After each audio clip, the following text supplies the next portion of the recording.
बिस्मिल्लाहिर्रहमानिर्रहीम। अस्सलाम वालेकुम। ये आपका अपना डिजिटल प्लेटफॉर्म है। मैं तारिक मतीन हूँ। वल्लाहु खैरुल माकिरीन।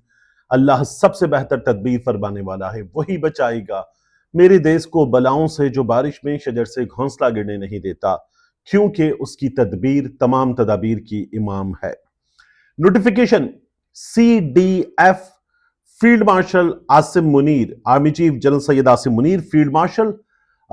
कल बहुत ज्यादा बात हो रही थी इस बारे में कि नोटिफिकेशन कहां है। कहीं मुस्लिम लीग नून वाले वाकईतन इनकलाबी तो नहीं बन गए, नोटिफिकेशन रोक तो नहीं लिया, मियां नवाज शरीफ साहब ने ये सोच तो नहीं लिया कि वोट को इज्जत दो वाली बात होगी, सियासत होगी और गैर सियासी ताकतों पर इन्हिसार नहीं होगा और हम पर जो दाग लग गया है उस दाग से हम निकलेंगे कि हम हाइब्रिड प्लस प्लस प्लस बल्कि प्रो मैक्स हैं, PTA अप्रूव्ड हैं। क्या मियां नवाज शरीफ साहब जो हैं ऐसा कुछ सोच चुके? ये कल बहुत ज्यादा बात हो रही थी। तब भी मैंने कुछ दोस्तों से अर्ज किया था कि ऐसा सोचना भी मत। और अब खबर ये आ रही है कि नोटिफिकेशन हो गया है। मुमकिन है कि जब आप ये वीडियो देख रहे हो, अभी मैं नमाज जुमा के लिए कुछ देर में निकल रहा हूं, उससे पहले मैं ये रिकॉर्डिंग कर रहा हूं। मुमकिन है जब आप ये वीडियो देख रहे हो तब नोटिफिकेशन की बाकायदा बाज़ाब्ता तौर पर खबर भी आ जाए, लेकिन अंदर की जो जानकारी है वो रखने वाले बता रहे हैं कि नोटिफिकेशन हो चुका है, नोटिफिकेशन पब्लिक भी होने वाला है। और CDF का ओहदा फील्ड मार्शल आसिम मुनीर साहब का, उसका नोटिफिकेशन हमारे सामने आ रहा है। बहुत ज्यादा इस पे बात की जा रही है कि there is going to be an entirely new thing in Pakistan. न जाने क्या कुछ पाकिस्तान में बदल जाएगा। मुझे ये लगता है कि गुज़श्ता 3 साल में जो चीजें चल रही हैं, 3 साढ़े 3 साल में, उनमें से कुछ भी बहुत ज्यादा बदलने नहीं जा रहा।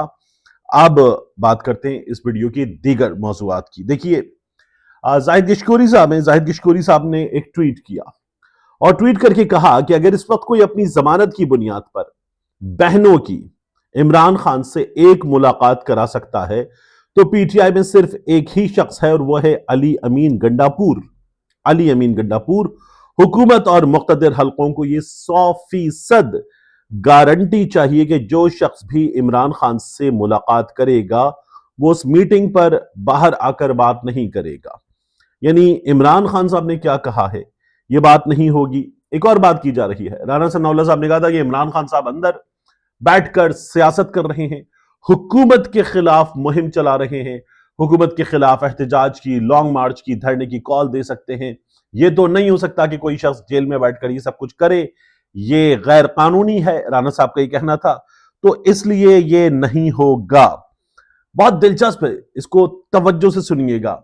मैंने 3 अदद जो AI सर्च बॉट्स हैं उनसे एक जवाब मांगा, एक ही सवाल, और फिर उसका मैंने तीनों वो मैंने चैट GPT को दिए और उससे कहा कि मुझे इसका क्रक्स निकाल के दो, तीनों जवाबात का। अब चैट GPT से सवाल हुआ कि अगर कोई शख्स किसी कैदी के बारे में गारंटी मांगे तो गारंटी मांगने वाले की और कैदी की शख्सियत डिफाइन करो। गारंटी इस बात की कि कैदी कुछ बात नहीं करेगा, खामोशी इख्तियार करेगा, तो गारंटी मांगने वाले की और कैदी की शख्सियत डिफाइन करो। चैट GPT ने जवाब क्या दिया?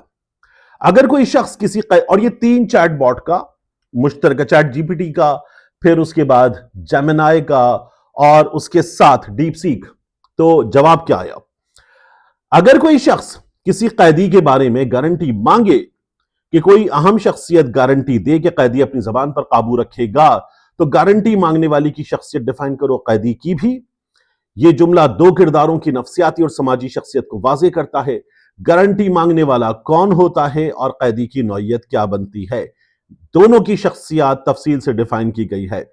गारंटी मांगने वाले की शख्सियत, जिस शख्स, यहां चैट GPT खुद लिखा, या इदारे ने यह शर्त रखी कि कोई अहम शख्सियत गारंटी दे कि कैदी अपनी जबान पर काबू रखेगा, वो आमतौर पर ताकतवर, बाइख्तियार और कंट्रोल करने वाली शख्सियत, ऐसा फर्द स्लैश इदारा आमतौर पर ताकत की पोजीशन में होता है। रियासती इदारा, सियासी ताकत, इंटेलिजेंस स्लैश सिक्योरिटी इदारा, ताकतवर ब्यूरोक्रेट या हुक्मरान, उसे इख्तियार हासिल होता है कि वो किसी की आजादी को मशरूत कर सके। शक یا خوف کی بنیاد پر فیصلے کرنے والا. بی اسے قیدی کے بیانات، انکشافات یا سچ سے خطرہ محسوس ہوتا ہے.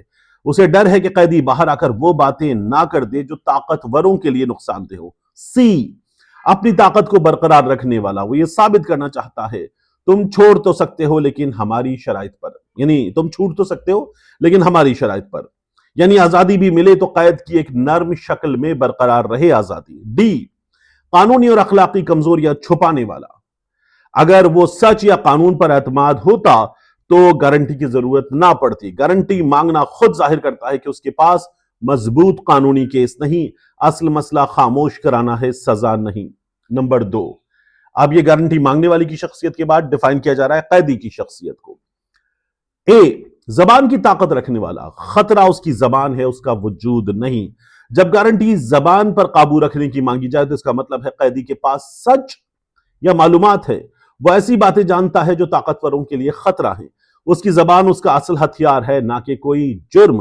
یہ اس بات کا ثبوت ہے کہ قیدی خطرناک نہیں، سچ خطرناک ہے. بی اثر و رسوخ رکھنے والا. عام آدمی کے لیے گارنٹی نہیں مانگی جاتی. ایسی شرط صرف اس سے رکھی جاتی ہے جس کی بات لوگوں میں وزن رکھتی ہو. سیاستدان، صحافی، اہل دانش، بیوروکریٹ یا وہ شخص جس کی بات کا اثر عوامی بیانیے پر پڑ سکتا ہو. سی اخلاقی طور پر مضبوط یا سچ بولنے والا. گارنٹی مانگنے والا ڈرتا ہے کہ قیدی باہر آ کر سچ بتا دے گا، سازش بے نقاب کر دے گا، ظلم کی کہانی بیان کر دے گا یا وہ باتیں کر دے گا جو چھپانی ضروری ہے. ڈی کمزور نہیں بلکہ اصولی شخص. یہ شرط خود بتاتی ہے کہ وہ قیدی جھکنے والا نہیں، سچ چھپانے والا نہیں، ڈٹ جانے والا ہے، کردار والا شخص ہے. اگر وہ کمزور ہوتا تو ادارے کو گارنٹی کی ضرورت نہ پڑتی. نتیجہ ایک جملے میں دونوں کی تعریف. گارنٹی مانگنے والا ایک طاقتور مگر خوفزدہ کردار جو اپنی طاقت کے باوجود سچ سے کمزور ہے. قیدی ایسا شخص جس کے سچ یا زبان کا اثر طاقتوروں کے لیے خطرہ ہے، اس لیے اسے خاموش رکھنے کے لیے آزادی بھی مشروط کی جا رہی ہے. یہ 3 چیٹ باٹ کا مشترکہ جواب ہے جسے آخر میں کنکلوڈ کیا ہے چیٹ جی پی ٹی نے. بہت دلچسپ ہے. اب میں آپ کے سامنے ایک اور چیز رکھوں. عمران خان صاحب کے صاحبزادے قاسم، انہوں نے بین الاقوامی برادری سے مطالبہ کیا ہے کہ عمران خان صاحب کے معاملے میں حقائق معلوم کیے جائیں، ان کی خیریت معلوم کی جائے، ان کی زندگی کے حوالے سے معلومات حاصل کی جائیں. وہ کہہ رہے ہیں کہ جس طرح کی خبریں پھیلائی جا رہی ہیں، ظاہر ہے کہ انہیں تشویش ہے، ان کے چاہنے والوں کو تشویش ہے، فیملی کو تشویش ہے. اور اس میں سب سے برا یہ ہو رہا ہے، عمران خان کے بیٹے کہتے ہیں کہ ان تک جو ان کے بنیادی حقوق ہیں ان کی بھی اس وقت ان کی بھی فراہمی نہیں ہے، ان تک رسائی نہیں ہے، اور ان کے بارے میں معلومات کو چھپایا جا رہا ہے اور ان کی جان خطرے میں ہے اس سسٹم سے. عمران خان صاحب کے بیٹے یہ کہتے ہیں، وہ کہتے ہیں اس لیے عالمی برادری اپنا کردار ادا کرے. بہت زیادہ عمران خان صاحب کی جماعت کی جانب سے پریشر ڈالنے کی کوشش کی جا رہی ہے اس سسٹم، اس سیٹ اپ پر. اور یہ سیٹ اپ جتنا زیادہ دبا رہا ہے اس تمام صورتحال کو، اس چیز کو، تو اس سے نظر آتا ہے کہ پریشر ہے بھی. آپ دیکھیے کہ سہیل آفریدی صاحب اڈیالہ سے اٹھے، اڈیالہ سے اٹھنے کے بعد سہیل آفریدی صاحب آ گئے اسلام آباد ہائی کورٹ. چیف جسٹس نے کہا میں آپ سے نہیں مل سکتا، اور پھر وہ وہاں سے چلے گئے. سوالات ان کے تب بھی وہی تھے کہ بتائیے کیا میں کچھ غیر قانونی کر رہا ہوں؟ میں جو مانگ رہا ہوں کیا وہ حق نہیں ہے؟ اور کیا عمران خان صاحب کے بارے میں معلومات ہمیں نہیں ملنی چاہیے؟ تو پھر اس کے بعد ان سے ایک اور سوال ہوا گورننس پہ کہ صوبے کے معاملات. انہوں نے کہا بہترین چل رہے ہیں، نہ میں بھٹو ہوں، نہ شریف ہوں، نہ زرداری ہوں، میں ایک عام آدمی ہوں جو نیچے سے اوپر تک آیا ہے، اور یہ عمران خان کی جماعت میں ممکن ہے. سہیل آفریدی صاحب جو ہیں وہ پوری رات کے، پورے دن کے جاگے ہوئے بھی تھے، غصے میں بھی تھے، جھنجھلائے ہوئے بھی تھے، اور قانون ان کو ان کا بنیادی حق نہیں دے رہا. یہ سب ان کے چہرے پر نظر آ رہا تھا، ان کی گفتگو میں نظر آ رہا تھا، اور ان کو چیف جسٹس صاحب نے کہہ دیا کہ میں آپ سے نہیں مل سکتا. درخواست ان کی نہیں سنی جا رہی، عمران خان صاحب تک جو رسائی ہے وہ روک دی گئی ہے، قانونی حقوق کی رسائی ان تک روک دی گئی ہے. اس صورتحال میں جب سہیل آفریدی صاحب نے یہ کہا کہ اب ہم منگل کو آئیں گے، پھر آئیں گے، تمام M N As M P As آئیں گے، جو نہیں آئے گا اس کو نیم اور شیم کریں گے. اور یہ سوشل میڈیا پہ کام شروع ہو گیا. سوشل میڈیا یوزرز نے M N As M P As کون آیا کون نہیں آیا तमाम नाम लिखना शुरू कर दिए। मेरे हल्के का एमएनए, मेरे हल्के का एमपीए जीता हुआ या टिकट होल्डर, दोनों नहीं आया नहीं आया। ये तमाम चीजें पाकिस्तान तहरीक इंसाफ के सोशल मीडिया यूजर्स ने बतानी शुरू कर दी। जाहिर है कि वो तो उधेड़ के रख देते। उन्होंने यही काम किया जो वो भरपूर अंदाज में कर सकते हैं। सुहेल आफरीदी ने कहा कि फिर आएंगे। तो उसके बाद क्या हुआ? उसके बाद हुआ ये कि हमारे सामने खबर आई कि सब कुछ रोक देने की तैयारी है, हुकूमत परेशान है। गालिबन 12 थानों के जो एसएचओज हैं, अहलकार हैं, 700 के करीब अहलकार हैं, अब वो अडियाला और उसके आसपास की सड़कों पर 5 मकामात हैं, वो जो गोरखपुर नाका है, दागल नाका है और मुख्तलिफ गेट्स हैं, वहां ड्यूटी अंजाम देंगे, लोगों को आने से रोकेंगे। और अब जो धरना 2 बार हो चुका, उस तरह की सूरत हाल हो तो 700 पुलिस वाले तैयार होंगे कि वो पाकिस्तान तहरीक इंसाफ के लोगों को जमा होने से रोके और इस सूरत हाल का तोड़ करें।